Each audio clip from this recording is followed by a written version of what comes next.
Olá, boa noite. Estamos aqui para participar numa conferência patrocinada pela ASMAV, organizada pela ASMAV, e eu aproveito para agradecer a todos a vossa presença e que nos acompanhem nesta conferência de reflexão sobre o estado das crianças nesta situação de pandemia. Começo felicitando a direção da ASMAV, na pessoa da sua presidente, Eva Machado, pela interessante iniciativa de promover o presente ciclo de conferências, uma das formas que considero de educação informal. Esta educação informal promove o conhecimento, promove a discussão, promove a cidadania e, acima de tudo, a reflexão e sentido crítico. O modelo da conferência é muito tradicional no movimento associativo, nomeadamente no de Guimarães, que teve sempre iniciativas desta natureza com grande apoio da população. Era uma forma de melhorar a educação dos seus associados. Agora, num modelo reinventado, uma nova prática, com a utilização de novas ferramentas tecnológicas, saiu-se do Salão Nobre da sede da associação e agora o universo de participantes é infinito. Podemos considerar aqui um ganho, uma oportunidade.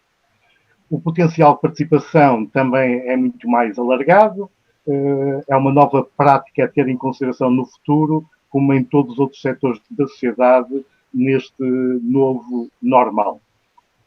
Podemos assistir a esta conferência no nosso espaço, na nossa intimidade, no tempo e na forma que considerarmos mais adequado. Não há necessidade de sair de casa. Felicito também o Dr. Francisco Teixeira, enquanto promotor também deste ciclo de conferências, e o seu convite para moderar esta conferência. Qual é o tema que nos traz cá hoje? Hoje, nesta plataforma digital, estamos reunidos para refletir sobre o tema como estarão as crianças a lidar com o confinamento e como falar-lhes da pandemia. É o mote para o nosso encontro. Para nos ajudar nesta reflexão, temos dois convidados, o professor Manuel Sarmento e a doutora Inês Machado, que passo a apresentar. Começo com a doutora Inês Machado, numa breve nota biográfica. Podemos dizer que é educadora de infância, licenciada pela Escola Superior de Educação do Porto, do Instituto Politécnico do Porto, onde eu também fiz a minha formação.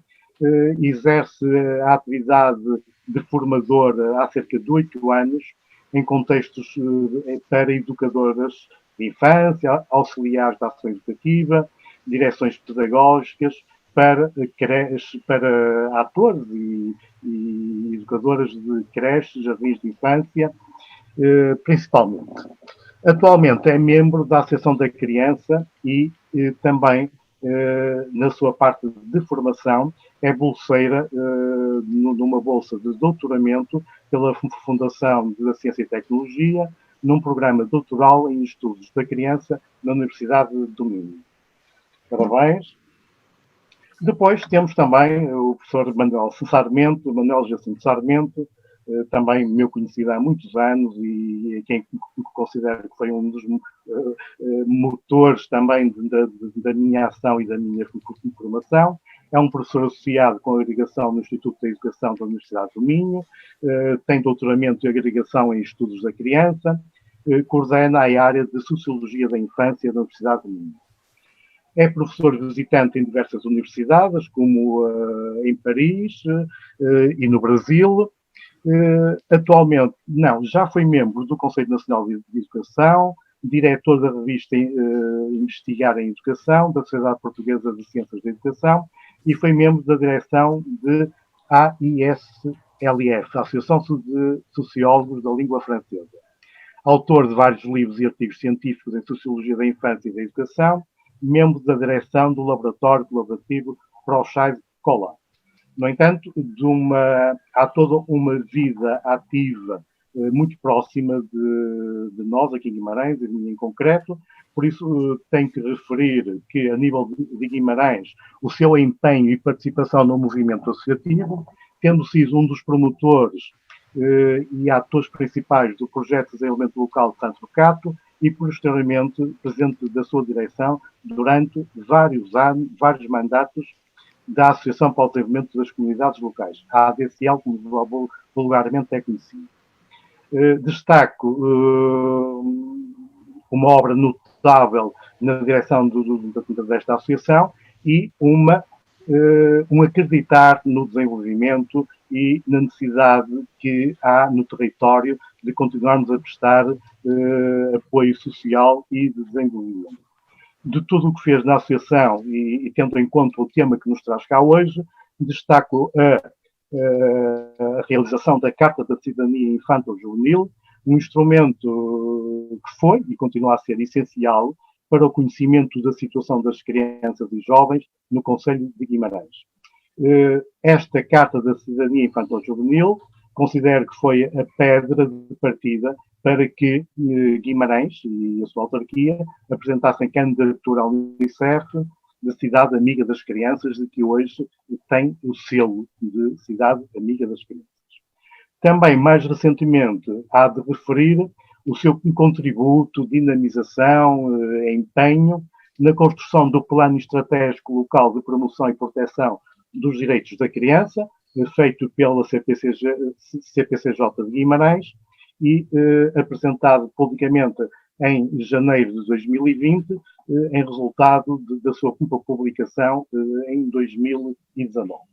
Ou seja, temos aqui dois conferencistas notáveis no seu papel de reflexão, de terem pensado sobre a situação da criança e também de conhecimento da realidade em que a criança é educada, é socializada, como é que ela participa nesta sociedade. O meu papel é de moderador da conferência, eu sou Jorge Correia, eu sou professor aqui no Concelho de Guimarães, vai já também para muitos anos. A minha ação enquanto professor esteve sempre mais próxima no exercício efetivo de funções, quer na educação de adultos e desenvolvimento local, e ultimamente no sistema de proteção de crianças e jovens. Estamos em maio de 2020, vivemos num contexto muito diferente do que era o nosso habitual, ainda no mês de março. Foi uma mudança brusca que se deveu à pandemia do Covid-19. Ninguém teve preparação para esta nova forma de viver como estamos a viver. Todas as mudanças na humanidade, por vezes, são bruscas, sem preparação, que nos obrigam a uma rápida adaptação a este normal diferente do que era ainda em março. Temos que reinventar o nosso cotidiano pessoal, familiar e profissional. Naturalmente que estes tempos são de grande preocupação, por vezes até ansiedade e medo, mas acabamos por ir buscar às nossas experiências, às nossas memórias, à capacidade que cada um tem para se adaptar a este novo mundo. Vivemos em um tempo de exceção, como já disse, e muitas vezes estes tempos de exceção trazem o aparecimento de novas eras, de mudanças na civilização. Não é novo na humanidade, isto já aconteceu em várias épocas históricas.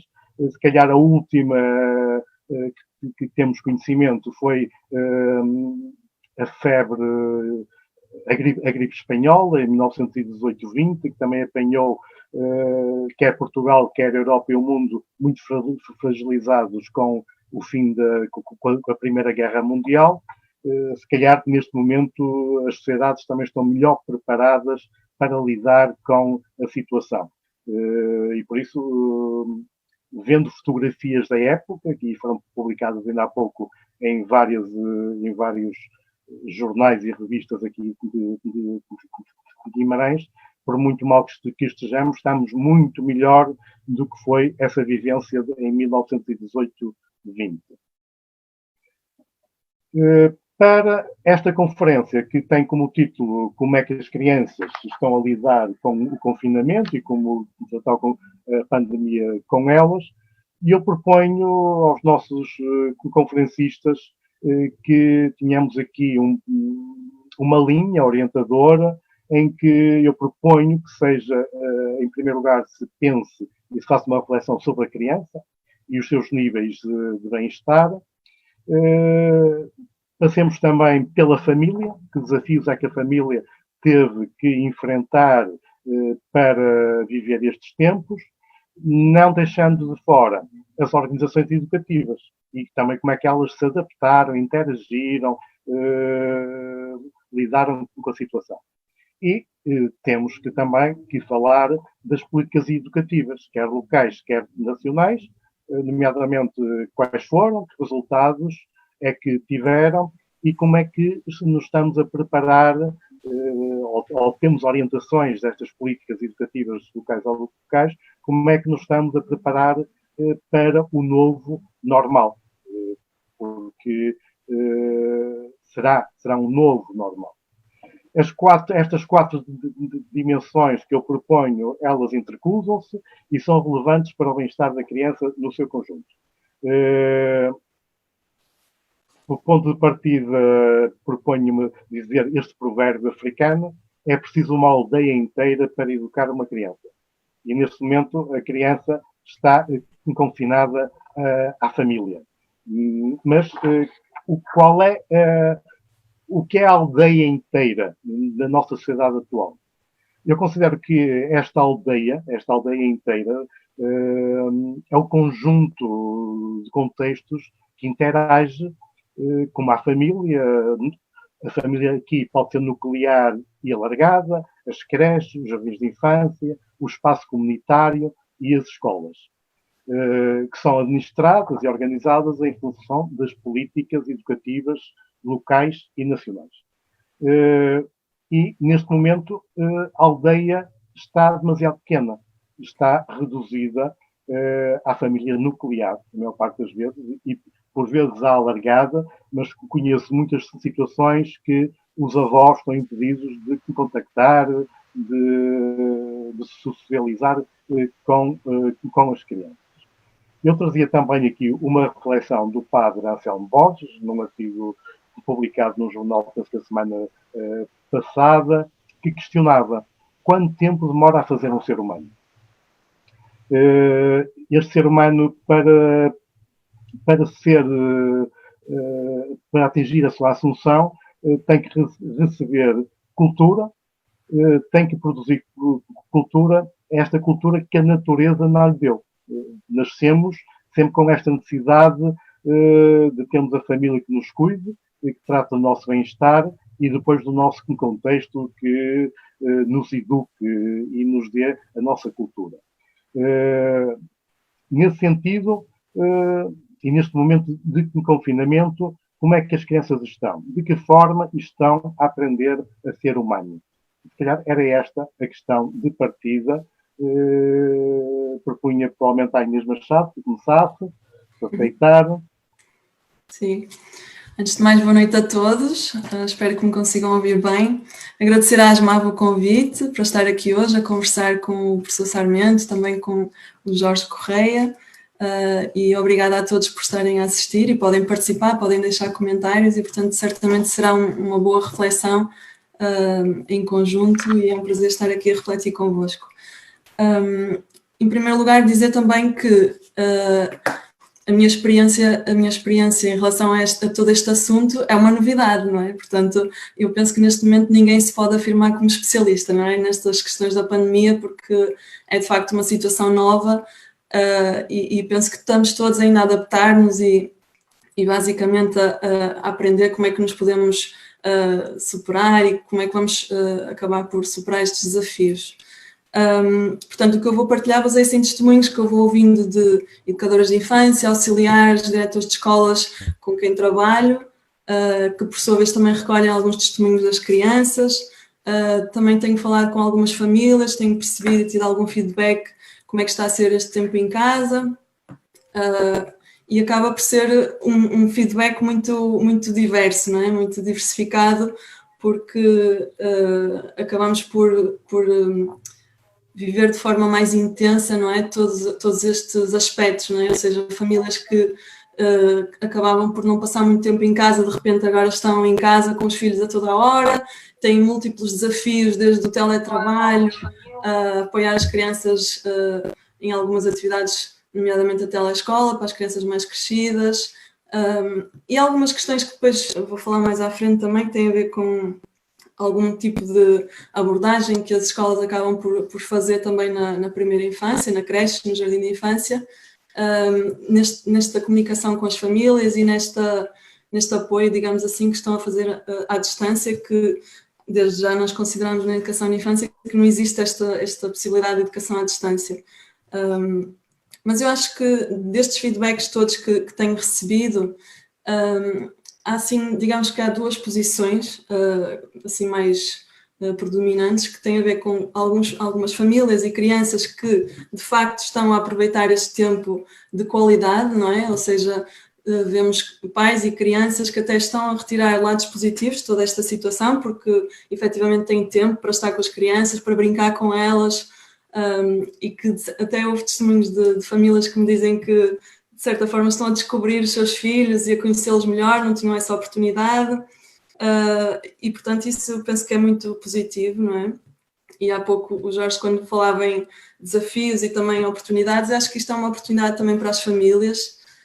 Eu penso que depois desta situação, destes 2 meses ou mais, porque há famílias que ainda estão mais tempo em casa, não é? Nas creches, por exemplo, já regressaram, e penso que aos pouquinhos a maior parte das pessoas vai começar a regressar a este novo normal, como diz, mas penso que, de facto, há esta nova realidade, não é? Esta nova convivência que se está a começar a perceber que é, de facto, um ponto positivo na vida das crianças e das famílias, poder ter esta oportunidade de se descobrirem, de poderem passar este tempo de qualidade.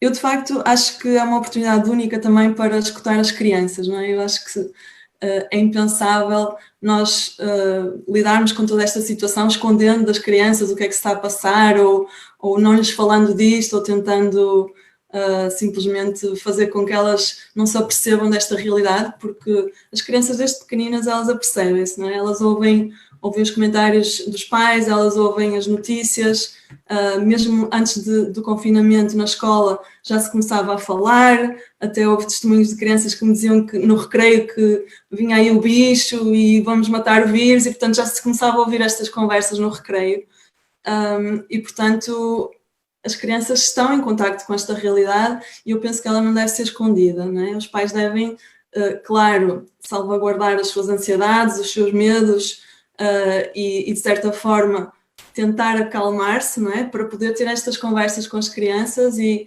escutá-las também, porque as crianças têm muito a dizer também sobre isto e penso que devem ser incluídas em toda esta nova fase, não é? E devem de facto ter esse papel. O que também nos leva a outra questão, que é a rejeição da criança passiva, não é? Que também tem muito a ver com algumas abordagens, não é? Quer na primeira infância, quer na telescola ou noutras modalidades, digamos assim, de educação que estão agora a ser implementadas e que passam muito pela transmissão de conteúdos, não é? A criança de repente está em frente a um computador ou em frente a uma televisão, passiva, não é? Simplesmente a receber conteúdos que se espera, não é? Que a criança de repente os absorva e reproduza. E acho que devemos pensar se é esta a concepção de criança que nós defendemos, se é isto que queremos proporcionar às nossas crianças. Acho que levanta uma série de reflexões e penso também que a educação no geral... Deixe-me dizer... Às tantas, essa questão do modelo escolar podemos discuti-lo mais à frente, não é? Sim. Acho que já foi um bocado claro de como é que a criança está, por vezes bem na sua família, por vezes com algum conflito, e isso motivado até pela ansiedade dos pais, que Sim, depois sim. podem transmitir. E só acrescentar, Mas, desculpe interromper, só acrescentar agora, lembrei-me de uma coisa que tem sido comum a todas as crianças com as quais tenho contactado e os feedbacks que tenho das famílias e dos profissionais, isso realmente é comum. Todas elas referem as saudades que têm da escola, dos colegas, das educadoras, das auxiliares, ou seja, isto, de facto, de todas os feedbacks que eu tive, isto é comum. Portanto, nota-se que as crianças também se apercebem desta realidade, não é? E sentem falta. E eu acho que também não devemos super proteger a criança de forma a que ela não possa sequer ter estes sentimentos, não é? É normal ela sentir-se triste, não está com os avós, como estava a dizer, não está com os colegas, não está com os professores, é normal que ela se sinta triste, que ela se sinta desanimada, não é? E acho que também devemos reconhecer todos esses sentimentos das crianças, não é? Não ignorá-los ou fingir que não ouvimos porque não sabemos bem como é que devemos conversar com elas. Isto tem que ser trazido para a discussão com elas, porque trata-se de uma visão também humanista da criança, não é? A criança tem direito a ter os seus sentimentos e não é só de alegria, também de tristeza, e acho que não tem mal nenhum lidar com isso. Claro que é preciso estar atento e perceber se de facto a criança está a entrar num estado mais depressivo, mas eu penso que ela deve ser envolvida sempre nesta discussão e nesta constatação da realidade. Pois aqui a questão, como é que ele se vai relacionar com os colegas quando chegar ao jardim de infância, não é? Habituado a ser o centro das atenções na família, se é que o foi, não é? Se é que o foi. Há aqui o perigo de ficar mais egocêntrico? Eu penso que, lá está, mais uma vez eu remeto para a diversidade de famílias e contextos familiares e, portanto, não podemos generalizar, e penso que há todo tipo de situações, não é? Desde famílias que estão muito ocupadas com o seu teletrabalho e não têm, de facto, tempo para estar com as crianças, e as crianças estão um pouco mais abandonadas, digamos assim. Há situações em que os pais estão, de facto, com as crianças e têm tido esse apoio, e depois essa questão que levantou remete muito para a ligação escola-família, não é? Ou seja, como é que se manteve ou não esta comunicação entre a escola e as famílias, não é? Que tipo de comunicação é que estamos a falar? E tudo isso vai ter implicação depois no regresso, não é? Porque uma escola que simplesmente desapareceu do mapa durante estes 2 meses e não contactou mais com as famílias e crianças, não vai ter o mesmo tipo de acolhimento ou regresso, não é? Do que uma família que teve sempre este apoio ou acompanhamento por parte da escola, mantendo as relações e tendo alguma interação ao longo deste tempo, e que de certa forma alimentou, não é, este vínculo. Eu ontem estava a ouvir um colega, o Paulo Foca, um colega brasileiro, a falar, e ele falava muito desta questão de manter o vínculo, não é? Das coisas mais importantes nesta fase da pandemia, no que se trata da relação escola-família, também já podemos falar mais um bocadinho daqui a pouco, mas tem muito a ver com esta questão da manutenção do vínculo, desta continuidade, de não haver de repente ali uma quebra, não é? Porque nós temos que pensar no regresso. E quando falamos em crianças muito pequeninas, crianças de creche e até crianças de pré-escolar, nós sabemos, por experiência própria, nós, pais, educadores, famílias, sabemos que as crianças depois do verão, em setembro, quando regressam, passam por aquela fase de adaptação, há bastante choro e custa muito a separação dos pais, e portanto estamos a falar às vezes de 15 dias, ou de 3 semanas, ou um mês de separação. E portanto agora estamos a falar de 2 meses em casa, e estamos a falar de 2 meses mais intensos, não é? Ou seja, 2 meses em que tudo se intensificou, para o bom e para o mau. E portanto eu penso que as crianças estão muito mais talvez dependentes das famílias, embora possa haver, claro, outro tipo de relacionamentos familiares e depende muito das dinâmicas, mas sim, pode haver essa situação das crianças estarem mais dependentes, estarem mais apegadas, digamos assim, estarem mais acostumadas a estas novas rotinas, e de repente o regresso pode ser uma agressividade para a criança.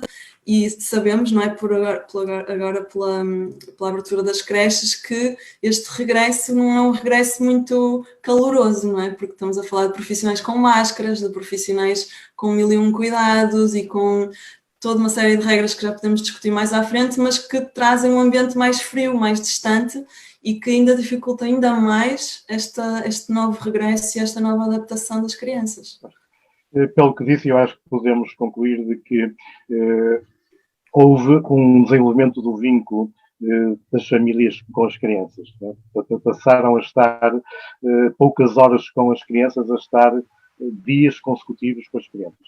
Naturalmente que desenvolveram a afetividade, desenvolveram o vínculo.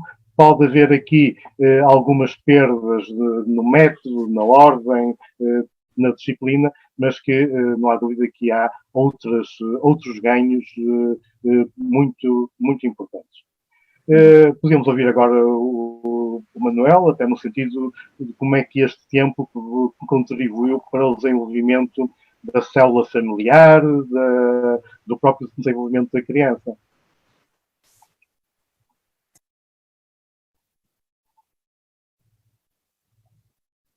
Ligar o microfone. Está sem som. Ouviu? Está sem som. Agora sim. Já está. Boa noite a todos e a todas. Nosso público virtual, invisível, pelo menos para o meu ecrã. Eu não partilho do otimismo do Jorge relativamente à eficácia destas conferências à distância. Eu sinto muita falta dos assentimentos e também das recusas e às vezes das surpresas do público à minha frente. E sempre tive dificuldade em falar para aparelhos. E, portanto, não é propriamente esta, digamos, a minha praia. Também estou com muita vontade de desconfinar e de desconfinar designadamente nesta relação direta, presencial, com as pessoas, não só com os meus alunos, porque eu este ano estou sem aulas, estou em ano sabático, mas nos vários espaços conviviais e também formativos em que me encontro, por vezes. De qualquer maneira, é extraordinariamente positivo que estas coisas se façam e, portanto, eu aderi com muita alegria e com honra também a esta iniciativa da ASMAV, a quem felicito, na pessoa do seu presidente, Francisco Teixeira, por vários motivos. Em primeiro lugar, porque eu acho que as formas de cidadania não podem ser interrompidas pelo confinamento doméstico. Depois, porque é absolutamente indispensável que sejamos capazes de, com alguma profundidade, trocar ideias para além daquilo que são os sites comuns ou a informação jornalística, normalmente muito apressada, também muitas vezes contraditória, mas é própria dela, sobre as coisas. Pois ainda porque é em Guimarães, onde esta reflexão e a reflexão democrática tem ganho raízes, o que me parece absolutamente importante, fundamental. Enfim, talvez não seja muito apropriado dizer isto, mas não vejo isso em Braga, onde vivo, onde sou, e, portanto, acho que isto é mais uma manifestação muito significativa do sentido da participação cívica e da reflexão coletiva que é promovida, designadamente por movimentos como a ASMAV. Pois ainda, finalmente, porque estou entre amigos, não é? O Jorge, o Francisco e a Inês, que fiquei a saber que só por acaso não foi minha aluna este ano, mas que tenho muito gosto em reencontrar, enfim, para além dos encontros que já tivemos na universidade. É importante que o tema das crianças não seja efetivamente ignorado nem rasurado destas discussões. E este é um ponto mais de felicitação também pela iniciativa desta conferência virtual. E porquê? Porque as crianças sofreram uma dupla invisibilidade. Elas não são normalmente tema de notícia, não ocupam muito o espaço público, mas agora não ocupam não apenas o espaço público mediático, como ocupam o espaço público físico. Elas foram retiradas das praças, das ruas, dos parques. Uma das primeiras medidas de confinamento que foi adotada foi colocar umas fitinhas vermelhas e brancas das polícias municipais em volta dos parques infantis. Os espaços pedonais também foram de alguma forma limitados e há como que um regresso que provavelmente não se verificava desde há muitas décadas, se não mesmo desde há mais de um século, das crianças rigorosamente ao confinamento do espaço doméstico. Ela perdeu um pouco o seu estatuto a criança perdeu um pouco o seu estatuto de ator da sociedade, de membro presente no espaço público, ficando ao cuidado do espaço doméstico. E quando irrompe no espaço público, irrompe normalmente por razões trágicas, como aconteceu com o caso de Valentina. A única criança de que verdadeiramente se falou nas últimas semanas foi aquela que mais sofreu a tragicidade dos dias que correm, nas circunstâncias particulares que todos conhecemos. Ora, eu acho que é fundamental resgatar a criança para o espaço público, assim como foi importante toda a reflexão em torno da questão da educação das crianças. É fundamental que ela tenha a possibilidade de ser considerada, analisada e que lhe seja dada também visibilidade e participação. Até porque esta invisibilidade está com muita frequência associada à ocultação, ao desconhecimento. Nós não sabemos muito bem o que está a passar com as nossas crianças.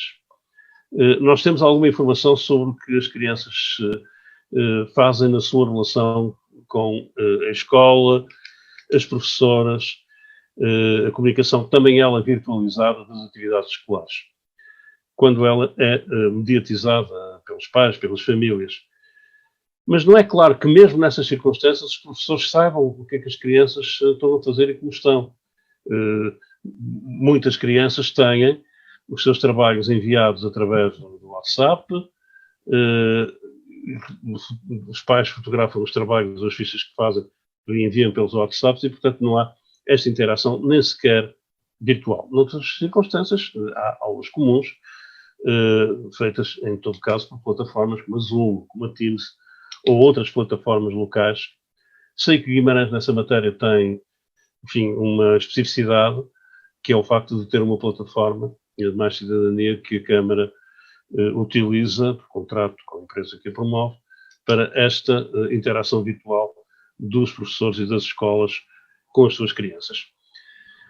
Mas isto não elimina o facto de que se sabe pouco sobre o que acontece com as crianças. Um dos sintomas disso é o facto de terem diminuído muito significativamente o número de crianças sinalizadas junto das Comissões de Proteção de Crianças e Jovens. Evidentemente que isto é um dado positivo, diminuiu em 30% os dados da Comissão Nacional. Simplesmente nós não sabemos se esta diminuição se deve ao facto de que há menos, enfim, como se diz, sinalizações, ou se deve ao facto de que as crianças hoje estão numa situação de maior tranquilidade, segurança e bem-estar. Provavelmente a primeira hipótese é mais provável, é mais, enfim, mais verosímil. Mas, uma vez mais, também aqui falta-nos ainda o conhecimento suficiente para dizer isso dessa maneira. Julgo, portanto, que nós temos que romper, digamos, esta barreira da invisibilidade, trazer a criança para a reflexão, para o espaço público, ser capazes de, efetivamente, a reconhecer na sua dignidade enquanto sujeito de direitos e enquanto membro da sociedade, portanto, cidadão à sua medida.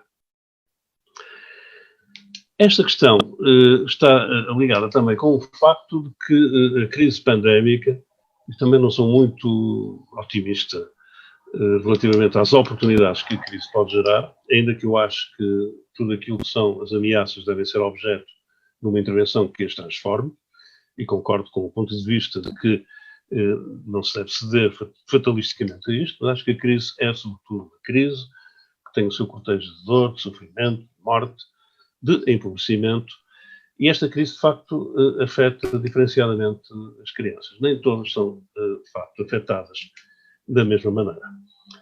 Porque nem todos os grupos sociais são afetados da mesma maneira. Nós sabemos que as crianças mais pobres, as crianças mais distantes do acesso a bens públicos, as crianças cujas famílias vivem uma situação de menor usufruto daquilo que são os direitos sociais, são aquelas que provavelmente mais sofrem com a crise pandémica. Não necessariamente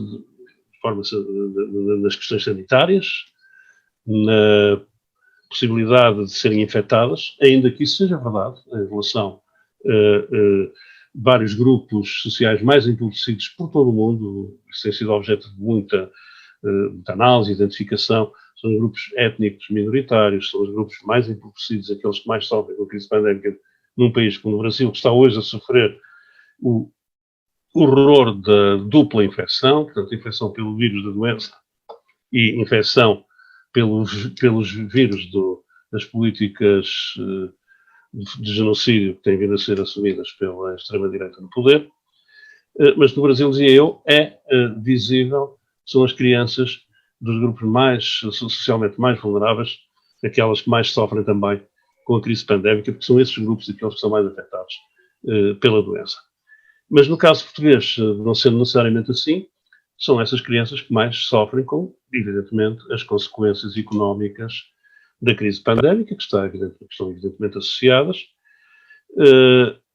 São aquelas crianças que, por exemplo, saíram dos radares das escolas, são essas que não têm a capacidade de comunicação à distância, porque não dispõem de dispositivos de comunicação informática, nem de acesso à internet, ainda que, e isto é muito importante que seja dito, tenha havido um grande esforço, por exemplo, das autarquias, de organizações não governamentais, mas sobretudo das autarquias, no sentido de lutar para que nenhuma criança fique para trás e, portanto, todas elas possam ter efetivamente esse acesso. Mas há cerca de 10 crianças que saíram dos radares de contacto com as escolas, sendo que estes números podem ser variáveis de município para município e também de ciclo de escolaridade para ciclo de escolaridade.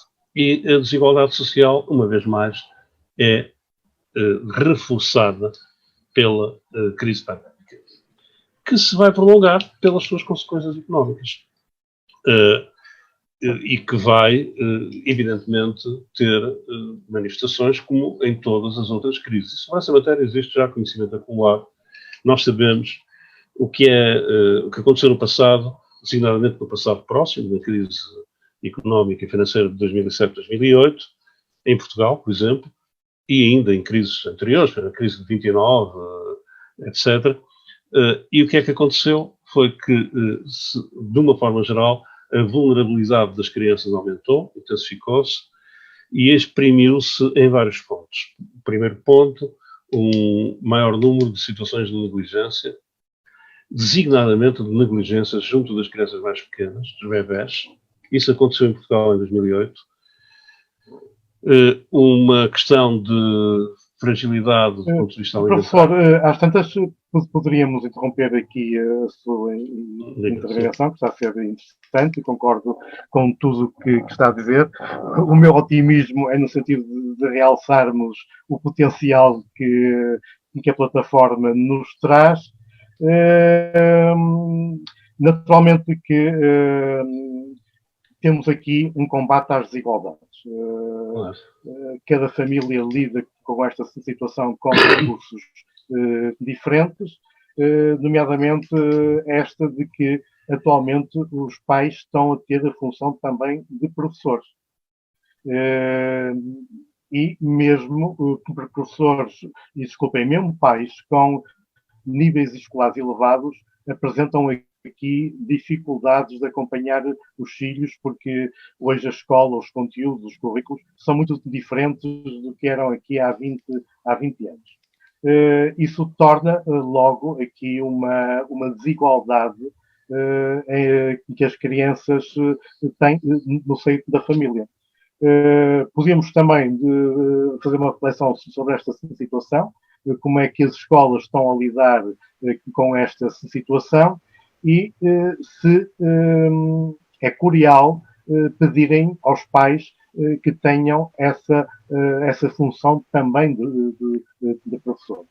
E como o professor diz, chega à escola o resultado dos trabalhos apresentados, mas não se sabe muitas vezes como é que se processou, como é que foi feito esse trabalho.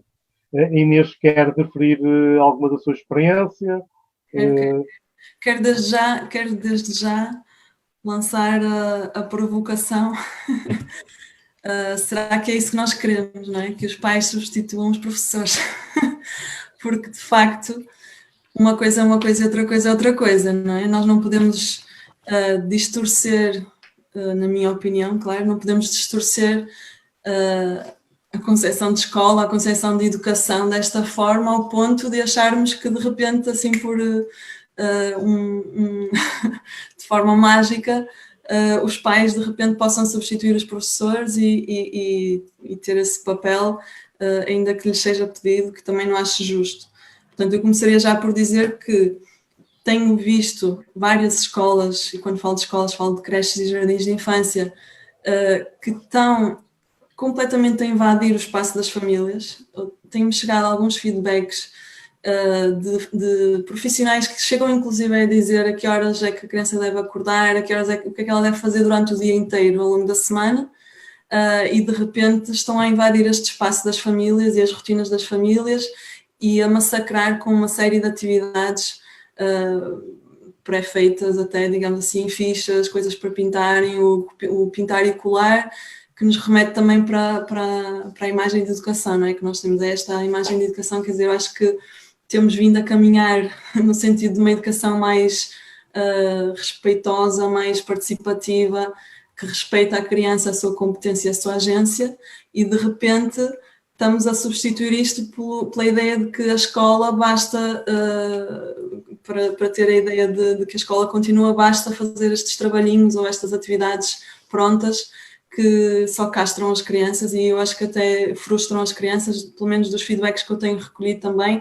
As crianças não querem fazer, de repente os pais, porque não querem ficar mal na figura, até acabam por fazer eles os trabalhos, e portanto chegamos aqui a um ponto em que isto está tudo distorcido e não faz sentido nenhum. E portanto não é justo para as crianças, não é justo para os profissionais, nem é justo para as famílias. Eu penso. Pois é, e eu encontro muitas famílias que estão todo dia ocupadas, mães, pais, ocupados a acompanhar os trabalhos dos filhos. Acontece-me de telefonar para famílias, a falar com o pai ou com a mãe, e ele pede, por favor, não telefone nesta hora, telefone depois das 5, porque parece que estão ali a cumprir um horário de trabalho. Isto leva-nos também à questão, assim, será que as nossas crianças, os nossos jovens têm autonomia para fazer os trabalhos sós? Precisam desta tutoria dos pais? A escola que tínhamos preparou-os para a autonomia ou também os preparou para estarem dependentes deste auxílio externo? Eu penso que tem a ver com o que é a educação, não é? O que é a educação, e neste caso o que é a educação de infância, porque a educação de infância não são trabalhos, não são atividades que a criança simplesmente cumpre, nem são conteúdos que ela recebe, memoriza e despeja. Portanto, pensando numa ideia de educação mais progressista, mais democrática, mais participativa, na qual eu acredito, não é? E acho que estamos aos poucos a caminhar nessa direção em todas as escolas. Eu penso que não vamos agora dar passos atrás e de repente reduzir a educação a isto. Portanto, aliás, isto nem sequer, na minha opinião, acrescenta nada à criança, pelo contrário. Eu acho que isto, neste momento, nós estamos a viver uma exceção, ou seja, e há que assumir isso. Não devemos fingir, assim como não vamos fingir com as crianças que está tudo bem, não vamos fingir nós, adultos, também que está tudo bem, porque não está. Estamos a viver uma situação de exceção.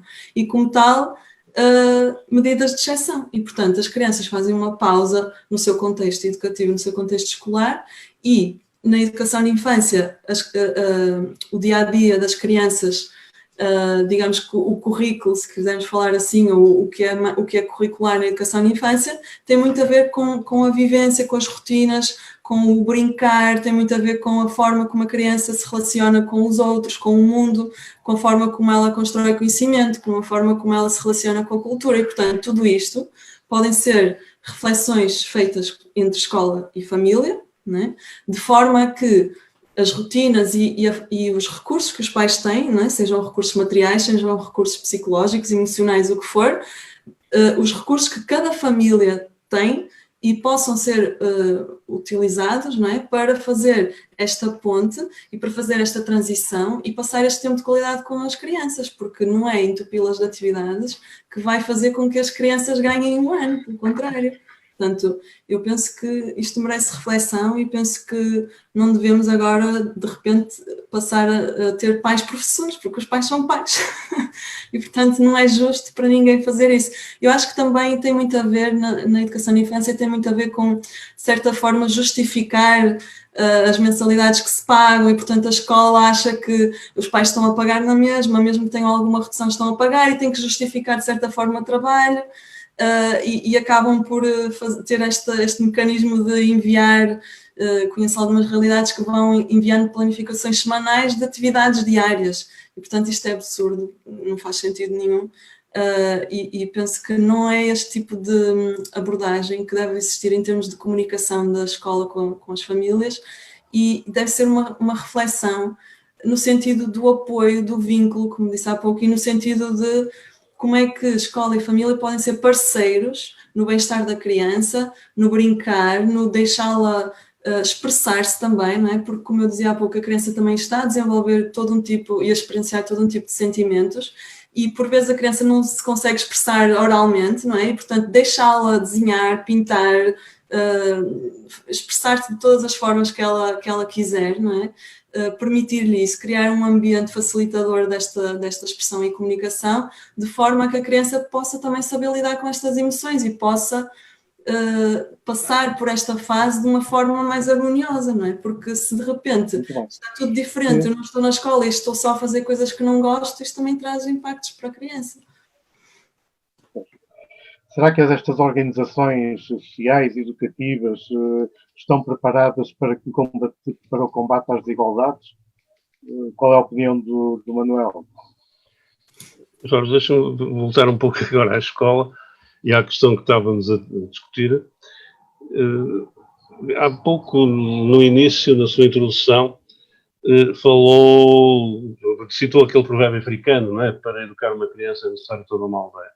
Só que na gestão da crise pandémica, este ditado popular foi levado à letra. Simplesmente nós estamos já numa fase em que a aldeia não é um pequeno espaço de cabanas em torno da praça pública, mas é a aldeia global do McLuhan. Portanto, e para educar uma criança foi necessário mobilizar a aldeia global do McLuhan e, portanto, as ferramentas informáticas, a comunicação à distância, a televisão, etc. Há, portanto, uma certa atualização desse provérbio africano, mas simultaneamente um forte empobrecimento, porque a ideia do envolvimento comunitário que é subjacente ao provérbio fica aqui um pouco diluída nesta interação entre um dispositivo comunicante, seja ele a televisão, seja o professor ou os professores de turma, e a criança confinada ao espaço familiar. Portanto, há aqui várias coisas que se perdem. Desde logo, a primeira coisa que se perde é a interação de pares. E isso parece-me absolutamente determinante, porque a escola é muito mais do que, de facto, simples comunicação didática, ainda que a comunicação da cultura seja o essencial daquilo que é a missão da escola. Mas é mais do que isso. É, desde logo, a intercomunicação, o diálogo entre as crianças e também entre crianças e adultos no espaço escolar, configurante de múltiplas aprendizagens, muitas delas não intencionais, mas fazem parte, de facto, daquele iceberg oculto, da parte oculta do iceberg, das aprendizagens informais. E que só tem possibilidade de se realizar quando é feita publicamente, quando se realiza num contexto de socialização.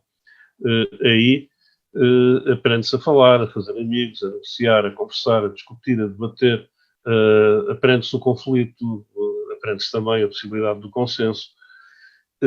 Importa que a escola seja capaz de pensar tudo isto, seja capaz de potenciar tudo isto. Parece que a preocupação, e nessa altura surgiram de facto várias críticas, que me parecem perfeitamente justas, uma certa preocupação do Ministério da Educação inicial, foi, vamos centrar-nos na questão das aprendizagens.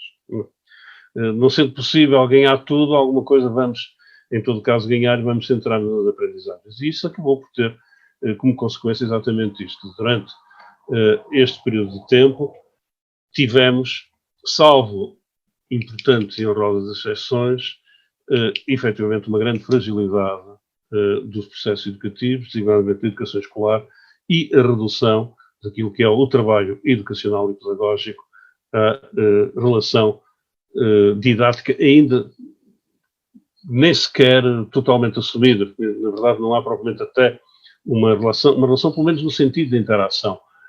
Há alguém que propõe tarefas, alguém que realiza tarefas, alguém que recebe as tarefas. É unívoco. E, portanto, esse centramento acabou por ser realmente muito redutor. Eu não sei se era possível fazer mais do que isso. Aliás, eu acho que neste momento nós temos capacidade já de fazer alguns balanços, saber o que é que resistiu, o que é que foi resiliente na gestão da crise pandémica e o que é que não foi. Em relação à escola, eu julgo que nós precisamos dar mais algum tempo.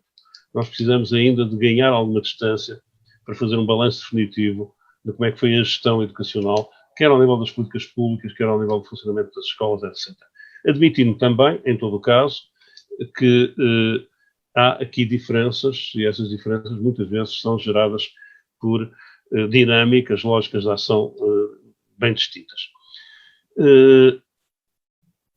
Hoje, enfim, esta semana, houve duas notícias que se ligam muito com isto. A primeira é aquela do relatório da Organização Mundial da Saúde, que coloca os estudantes portugueses entre aqueles estudantes de todos os vários países do mundo que menos gostam da escola. Talvez o inquérito não fosse, de facto, muito aferido, talvez aqueles dados sejam discutidos. Nós temos tido, ao longo, enfim, das últimas 2 décadas, pelo menos, vários inquéritos sobre aquilo que é a relação da criança com a escola e os sentimentos que experimenta perante a escola, e há alguma coisa que tem sido constatada de forma quase sistemática, que é assim: as crianças portuguesas gostam da escola, não gostam das aulas. Portanto, gostam muito mais da escola do que das aulas. E talvez se tenha perdido um pouco nesta crise exatamente essa possibilidade de potenciar o gosto da escola para que também as crianças, afinal, possam gostar das aulas. Pode ter havido também ganhos, enfim, uma nota de otimismo, pode ter havido ganhos, designadamente nesta interação com as famílias e no facto de, pelo menos, algumas famílias se terem envolvido mais diretamente nas preocupações das crianças, tenham compreendido melhor e tenham, alguns pais, aprendido a matemática moderna ou noções de meio físico e social que estavam relativamente desatualizadas na sua formação de algumas décadas atrás. A outra notícia é uma notícia que me parece absolutamente no sentido fundamental. É uma notícia, creio que da Associação Académica da Universidade de Minho, de onde nem sempre vêm boas notícias, diga-se de passagem, que mobilizou um conjunto de estudantes voluntários universitários para darem apoio à distância aos alunos do ensino básico e secundário que tenham necessidade disso. Se esta questão for bem dirigida, bem pilotada, bem controlada, eu creio que passará muito por aí uma forma efetiva de combate às desigualdades educacionais, pela possibilidade da mobilização dos tutores, no fundo é isto.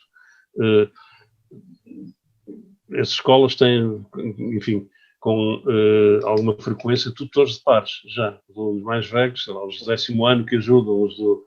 Posso partilhar com todos que cá em Guimarães, a Casa da Juventude de Guimarães também se constituiu em grupo de apoio aos estudantes e sei, a nível profissional, que tem resultado muito bem.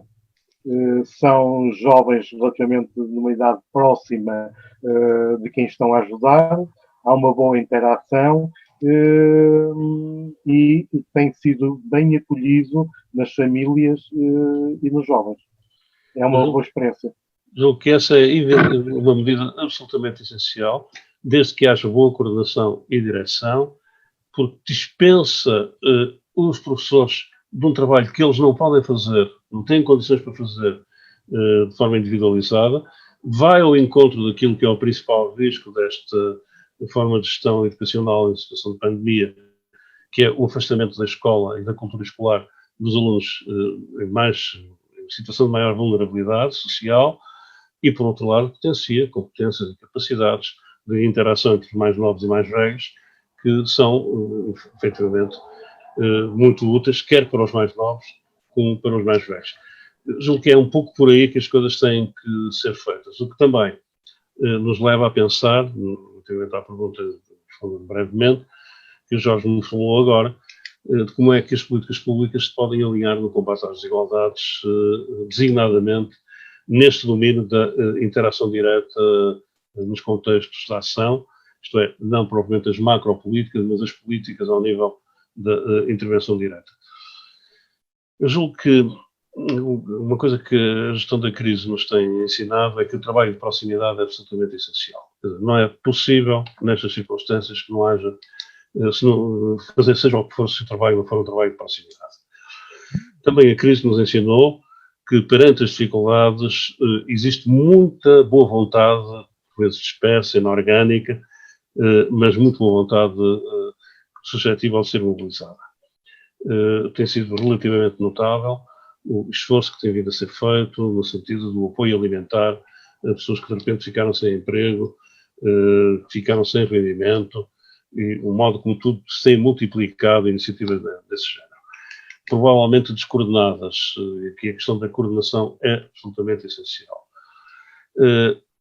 Também me parece que quem conseguiu, de alguma forma, assumir a resposta à crise em várias frentes, seja na questão dos testes pandémicos, seja na questão, por exemplo, da distribuição dos tablets e computadores às crianças, foram os municípios. Portanto, as respostas de proximidade aqui são essenciais.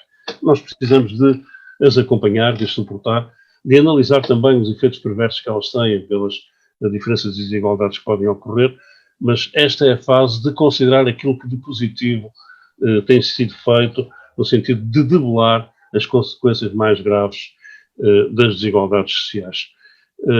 Sendo certo que essas desigualdades só são superáveis se houver políticas macro capazes de as combater. Ao nível, hoje, o que se discute nessa matéria, basicamente, são questões como reformular as medidas de apoio financeiro às famílias em situação de vulnerabilidade, intensificar o trabalho social, que regressa um pouco àquelas políticas que são políticas públicas de apoio público a trabalho com finalidades sociais, limpeza das florestas, cuidado dos mais velhos e outras, e também políticas redistributivas que sejam capazes de garantir efetivamente o suporte às pessoas, por exemplo, em situação de desemprego, etc, etc.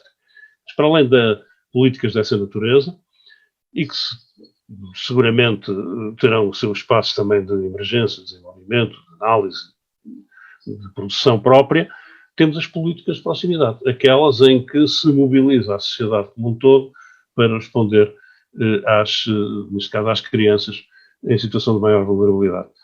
E julgo que nesta matéria algo tem vindo a emergir como sendo central, que é a figura do, chamemos-lhe assim, o nome não é muito claro, mas a figura do gestor, não é muito feliz, mas eu não encontro um mais feliz do que este, apesar de tudo, que é o gestor social de família.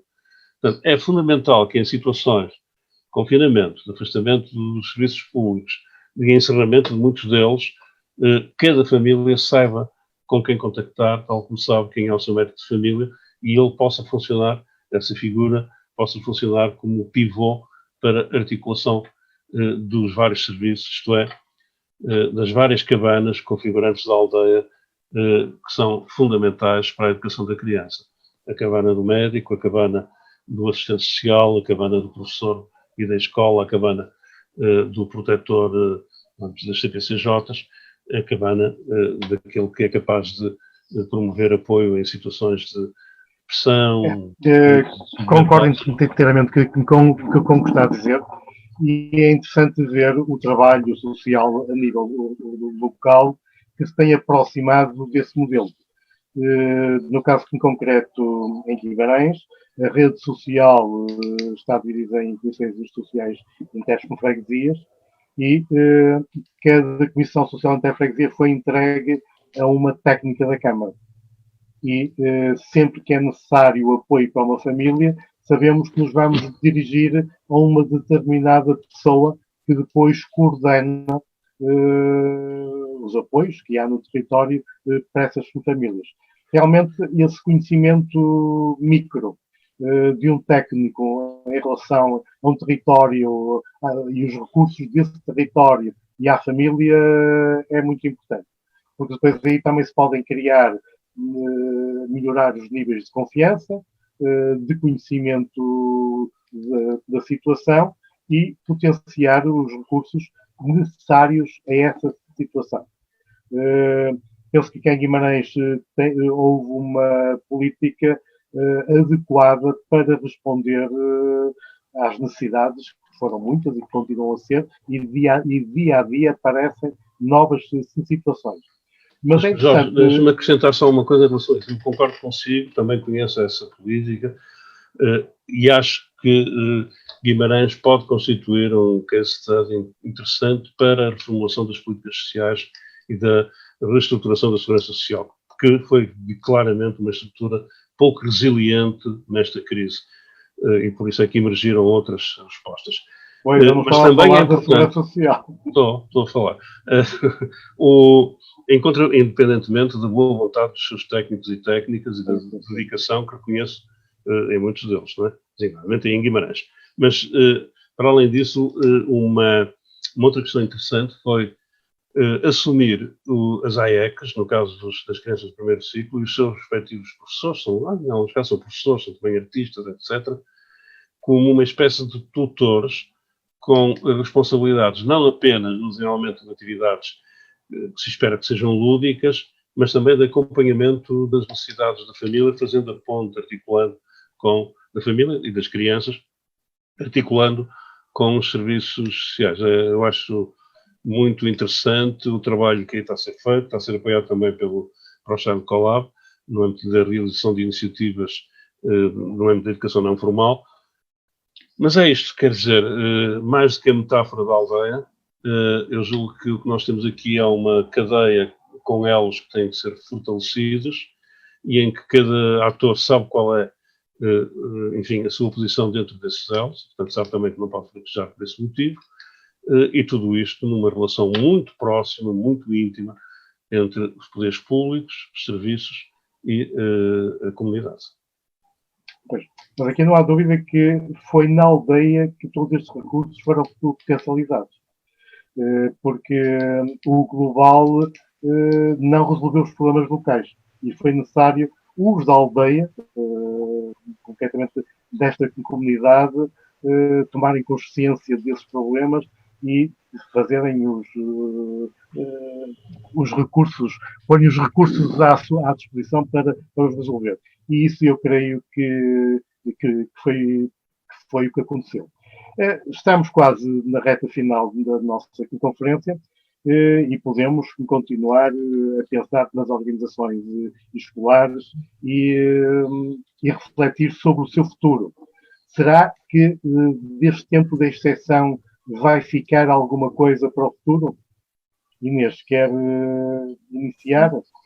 Sim, eu antes disso só voltar um bocadinho atrás só para dizer que estávamos a falar de políticas públicas e políticas educativas e todas estas medidas que estão agora a surgir por decreto e não posso deixar de falar da abertura das creches, não é? Foi um assunto bastante polémico que esteve agora nas últimas semanas em discussão e que de facto tudo bem que nós ainda estamos em tempos de incerteza, não é? E não sabemos muito bem, ou melhor, não sabemos nada quase sobre esta doença, porque ora sai uma notícia, ora sai outra contraditória, ora as crianças são transmissoras, ora não são, ora as crianças não têm sintomas, ora têm. Portanto, ainda é uma grande incerteza e não é fácil, eu percebo que não seja fácil tomar medidas. Agora, eu penso que o Estado, a DGS, a Direção-Geral de Saúde, tem que tomar uma posição de ou assumir que, de facto, as crianças não são um grupo de risco e assumir essas consequências, não é? Com todas as medidas de prevenção e higienização adicionais, mas assumir isto, não é? E abrir as escolas todas. Por exemplo, não percebo porque é que crianças de creche, jardim de infância regressam à sua vida educativa, e porque é que crianças do primeiro ciclo, por exemplo, ou do quinto ou sexto ano não voltam. Portanto, eu não percebo aqui onde é que está a diferença. Eu penso que não é claro, penso que não houve uma discussão, não houve uma reflexão sequer por parte da Direção-Geral de Saúde com profissionais da área, do terreno, e que percebam quais são as exigências de cada faixa etária e porque é que se tomam umas medidas e outras não. E isso também está muito provado pelas primeiras medidas que saíram da DGS, não é? Porque as primeiras medidas tinham muito a ver com distanciamento social entre crianças, as crianças não podiam partilhar brinquedos e, de repente, todos os profissionais de infância e de educação deste país não conseguem entender como é que alguém consegue sequer verbalizar isto, não é? Porque como é que nós podemos fazer com que as crianças regressem às escolas, às creches, aos jardins de infância e elas não brinquem? Ou como é que nós podemos fazer com que elas estejam distanciadas 2 metros? Portanto, isto é completamente irreal e é absurdo e distorce totalmente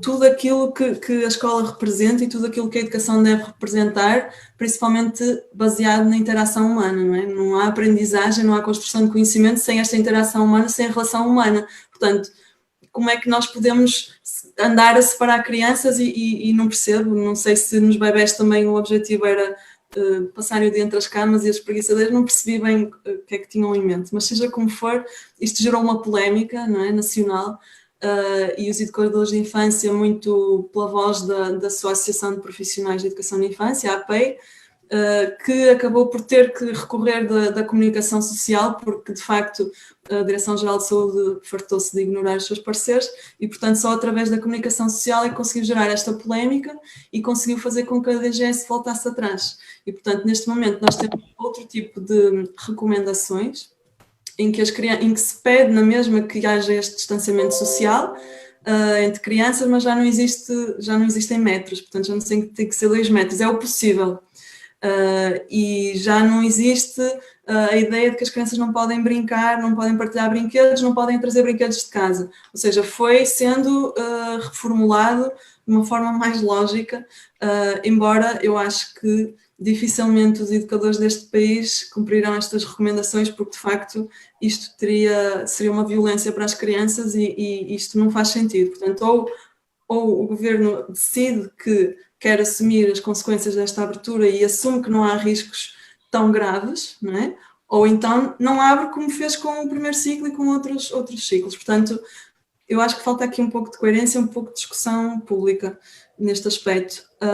E depois, muita questão da escola não ser, como é que eu ia dizer, não ser um recurso como, por exemplo, o Google, não é? Porque nós e também fazendo a ponto com o que estávamos a dizer há pouco, a escola como transmissão de conteúdos, não é? Para isso as crianças vão ao Google, retiram a informação, portanto tem que existir interação humana. A telescola, como estava a dizer, é uma ligação unilateral, não é? Portanto, não temos que refletir sobre esta questão do regresso das escolas. Eu acho que não é simplesmente decretar que se abre a partir do dia X. Há reflexões profundas a fazer, não é só decretar que se vai abrir. Será que esta crise da pandemia vai levar à tal revolução que falei no início, não é? Esta crise vai levar à mudança, porque quem está na educação já refletiu em diversos fóruns sobre a sua prática e como não se identifica com este modelo tradicional bancária, não é? Eu despejo no outro. O que é certo é que, apesar de vários modelos que se têm experimentado, nomeadamente na educação de adultos, fez-se isso pela um ensino baseado na experimentação, na experiência da pessoa, na resolução complexa dos problemas, no desenvolvimento de competências. Mas, rapidamente, houve retrocesso, ao contrário de outros países, como os do norte da Europa, que pegaram neste modelo e o desenvolveram. Agora, ainda hoje, um pedagogo que também refletia num diário de que é necessário que a escola seja o palco da experimentação. Porque ele sabe que o conteúdo, a criança pode o explorar conforme a criança e o jovem, podem o explorar conforme a sua necessidade, em outras formas, e a escola ser o palco de experimentação, de interação, de diálogo com o outro. Porque as redes sociais, não há dúvida, que estão aí, mas não permitem, por vezes, o diálogo, é muito o monólogo. Agora, será que desta crise alguma coisa vai mudar no futuro? O que é que a pessoa sinceramente considera?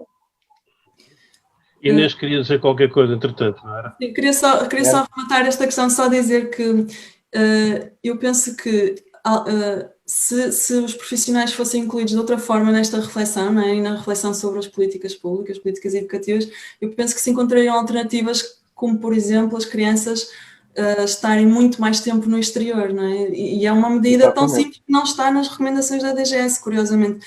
E eu não consigo compreender como é que se fala em deixar portas abertas, janelas abertas e evitar o contacto das crianças e não se fala em privilegiar espaços exteriores. Portanto, eu acho que esta reflexão é importante e é importante ser interdisciplinar e não só da área da saúde ou dos pediatras. Eu penso que deve ser complementada. E depois também só dizer que eu penso que nós, quando falamos em escola, em educação, de uma forma geral, eu acho que exige um posicionamento sempre, não é? Tem muito a ver com as nossas crenças, com os nossos valores, nossos princípios.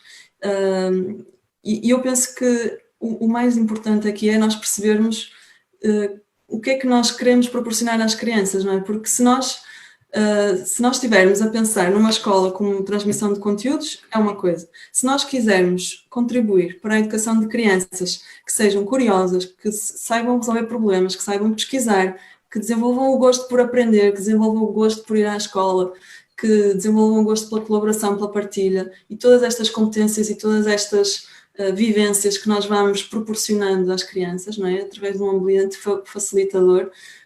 Se nós pensarmos que é este tipo de crianças que nós queremos apoiar, não é? Curiosas e sedentas de aprender, eu acho que isto depois reflete-se no nosso futuro, não é? No tipo de profissionais. Aliás, nós vemos agora que estamos a precisar de pessoas que saibam resolver problemas, que saibam ser bem-sucedidos e sejam criativos nestas descobertas e nestas soluções que são precisas neste momento, nesta situação.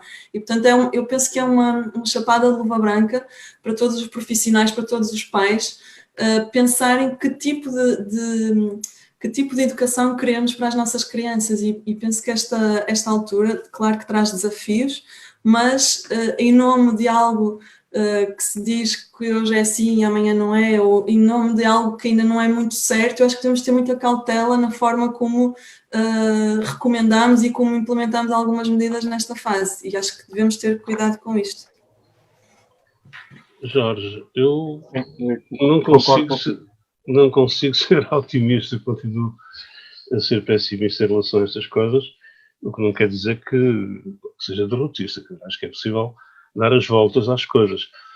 Bom, as creches reabriram fundamentalmente por uma razão, porque o governo não queria continuar a pagar o subsídio aos pais e às mães que estão a tomar conta das crianças a partir de 1 de junho. Portanto, necessitava de que libertar os pais para o trabalho, para o regresso ao trabalho, e, portanto, que as crianças pudessem ser objeto de guarda. Ora bem, a abertura das creches tem rigorosamente este sentido, é a volta à guarda das crianças.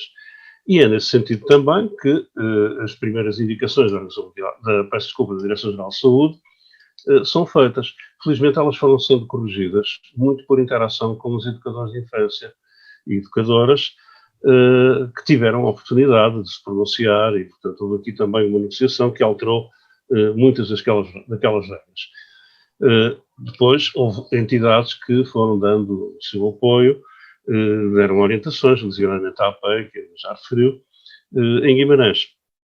Acabou de ser distribuído hoje mesmo um documento de apoio às educadoras, feito em colaboração com a Câmara de Guimarães, que tive a oportunidade de coordenar, juntamente com alguns colegas, e que pretendem exatamente isso mesmo, fazer com que este momento, com todas as suas dificuldades, seja em todo caso um momento de oportunidade de uma educação adequada para as crianças, orientada para a sua autonomia e que potencie efetivamente o seu desenvolvimento.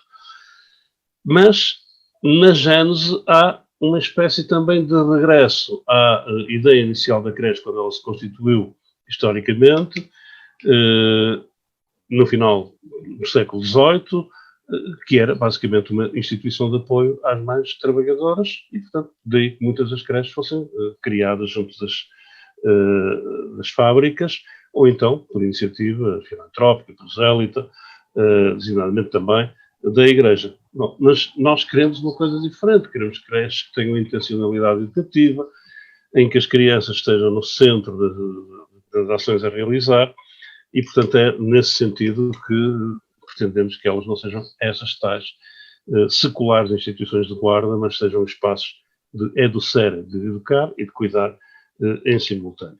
É muito curioso porque antes um pouco da abertura das creches em Portugal, 2 ou 3 dias antes, o Colégio de Pediatria de Espanha fez um comunicado, uma declaração, que foi publicada pelos jornais, enfim, precisamente pelo El País, em que dizia que, do ponto de vista deles, médicos, pediatras, de todo o país, se deveria começar pelo regresso à escola do ensino secundário, e as últimas a abrir deveriam ser exatamente as creches.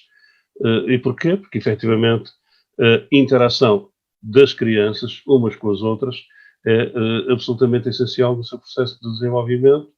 O dar abraços, o ter o afeto corporal, o tato, isso tudo é absolutamente central e, portanto, sabe-se que é um pouco por aí, pela troca das respirações, que o vírus transmite também.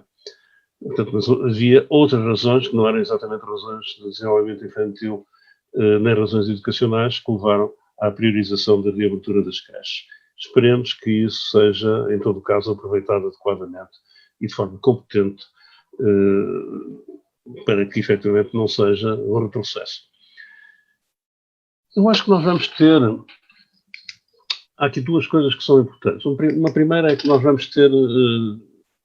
ganhar alguma distância para pensar sobre as coisas e fazer as propostas de alteração.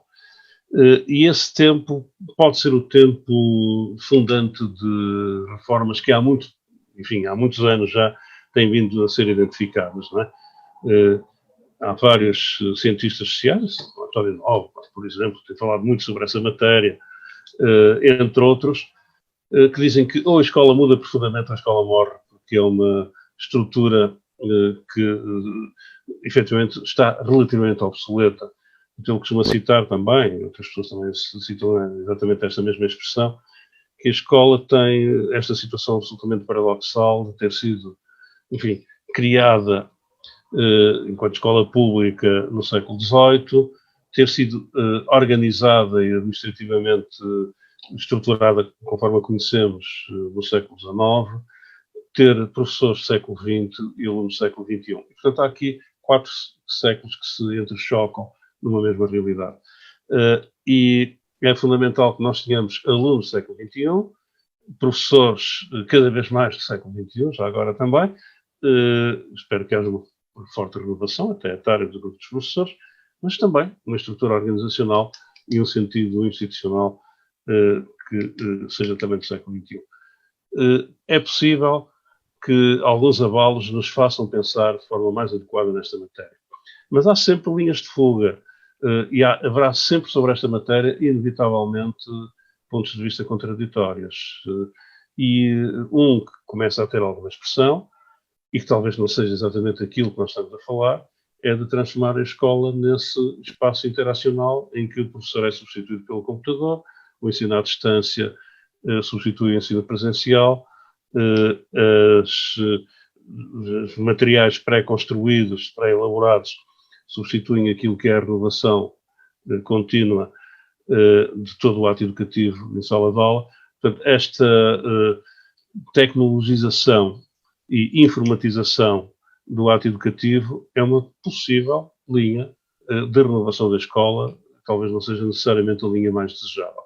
Creio que nesta, como nas outras matérias todas, todos temos que ser capazes de defender de forma muito convicta aquilo que é o ideal que pode efetivamente renovar a tradição da escola. Isto é, um espaço de formação cívica, de socialização das jovens gerações, de desenvolvimento, saberes, competências, valores, vontades, apetências das nossas crianças e jovens. E esta é uma questão que se vai abrir de forma muito clara no futuro próximo. Mas mais próximo ainda do que isso, vai ser esta transição entre o final do ano letivo e o princípio do próximo ano letivo, porque há aqui muitas incertezas. O Ministro da Educação declarou há 2 dias, numa entrevista, que é provável que o ensino futuro seja um misto entre o ensino futuro próximo, entre ensino presencial e ensino à distância. Eu julgo que este vai ser um momento de profundo debate e reflexão. Apesar de nós estarmos a jogar no longo prazo, o curto prazo vai-nos criar exigências para as quais temos que estar devidamente atentos também. Provavelmente poderá haver a tentação de fazer um modelo misto de valorização das novas tecnologias em detrimento da ação. Como professores, como educadores, temos que estar atentos e agir no sentido que consideramos o mais adequado, o mais correto, de forma a que tenhamos, como a Inês disse, crianças participativas, curiosas, interessadas, e que os resultados daquele inquérito que o professor ainda há bocado falou e que eu também li na comunicação social, se altere para que as crianças passem a gostar da escola da sua função que tem e não só dos recreios da escola. Inês, estamos mesmo no final. Convidava a deixar uma última reflexão sobre como é que estão as crianças desta pandemia e como é que esperemos que elas evoluam. Uhum. Bom, eu devo confessar que agora fazendo assim um balanço, claro que ainda não concordo com o professor Sarmento que ainda não estamos em tempos de balanço, mas puxando assim um bocadinho esta reflexão de uma forma assim mais geral, eu acho que nós devemos sempre tentar equilibrar, não é? E tentar ponderar os desafios, as oportunidades. Não devemos ter uma visão assim muito derrotista e também não devemos ter uma visão demasiado otimista ou ingênua. Portanto, eu tento sempre procurar este equilíbrio, por vezes tenho sempre aqui a minha consciência a questionar-me para não cair nesse erro. E, portanto, apesar de toda esta minha desilusão e tristeza, às vezes, com a forma como algumas coisas estão a ser conduzidas durante esta pandemia, principalmente para as crianças mais novas, com riscos para as famílias, com riscos para os profissionais e também para a qualidade na escola e na educação, eu devo ressaltar que, para mim, um aspecto positivo tem mesmo a ver com esta relação que provavelmente se está a iniciar, em alguns casos, da escola com as famílias, não é? Ou seja, este tempo, em grande parte das escolas que eu fui auscultando, teve muito a ver com esta ligação das famílias e dos profissionais, principalmente dos educadores, que vão acompanhando o dia-a-dia das crianças, vão fazendo videochamadas de grupo, portanto as crianças vão se revendo, vão cantando os parabéns a alguém que faz anos, vão enviando alguns vídeos de canções que costumam cantar, ou seja, vão mantendo este vínculo, mantendo esta proximidade, embora à distância, e que penso que de certa forma sedimentou um bocadinho esta relação entre a escola e a família, de uma forma em que elas se entreajudaram, colaboraram e remaram para o mesmo lado, digamos assim. E portanto isso remete-nos muito para... Ou seja, também há boas práticas, não é? Sim, e remete-nos muito para a questão da pertença, não é? Que é uma coisa que sempre me habituei a ouvir da professora Júlia Formosinha. Ela fala-nos muito desta importância da pertença, da construção das relações, e isto é fulcral na pedagogia, como ela diz, ou seja, é o foco, é o coração da pedagogia. Portanto, eu acho que estas interações entre a escola e a família podem ter tido aqui um reforço, não é? Talvez algumas famílias possam também ter aberto os olhos da forma como elas podem entrar mais no cotidiano das aprendizagens das crianças, como é que elas se podem envolver mais e fortalecer esta parceria. E eu quero acreditar que isto possa ter sido um ponto positivo desta situação excepcional que vivemos, em que as famílias tiveram que conviver mais com as crianças, não é? E, portanto, puderam deparar-se mais com esta forma da criança brincar, com esta curiosidade, o que é que ela gosta, o que é que ela não gosta, e poder conversar com ela e conhecê-la melhor, e isso depois ser transportado para o dia-a-dia educativo. Portanto, eu tenho essa esperança e espero que isto mude um bocadinho a forma como esta relação se constrói na escola. E depois também só deixar uma nota final para o perigo, na minha opinião, que existe em crianças muito pequenas estarem tanto tempo em frente à televisão e ao computador, não é? Ou seja, nós temos cada vez mais estudos das ciências do cérebro, não é? Temos até vários estudos recentes que mostram que as crianças pequenas, não é? De 1, 2 anos, não devem estar mais do que 1 ou 2 horas em frente a uma tela. E, portanto, esta questão de educação à distância na educação de infância não se coloca. Portanto, este repensar o futuro, este repensar toda esta situação de forma a podermos incluir mais situações à distância, mais situações tecnológicas, eu penso que deve-se sempre salvaguardar o superior interesse da criança e, portanto, estamos a falar do seu desenvolvimento psicológico, emocional, social e, portanto, eu acho que há muitas questões que têm que ser tidas em conta, não dá para falar delas agora neste momento, mas que não devem ser esquecidas e, portanto, não se pode generalizar a educação no geral, nem comparar os vários níveis de ensino, porque trata-se, de facto, de realidades diferentes. Coisas diferentes, são. E provavelmente o jardim de infância e mesmo a creche estarão livres dessa tentação de tornar a tecnologia como o predominante. Espero que sim. Professor Sarmento, estamos na fase final. Não sei se quer apresentar alguma conclusão sobre políticas locais e nacionais. Como é que vamos ficar em relação ao futuro? Vamos ver, vamos construí-lo, é evidente.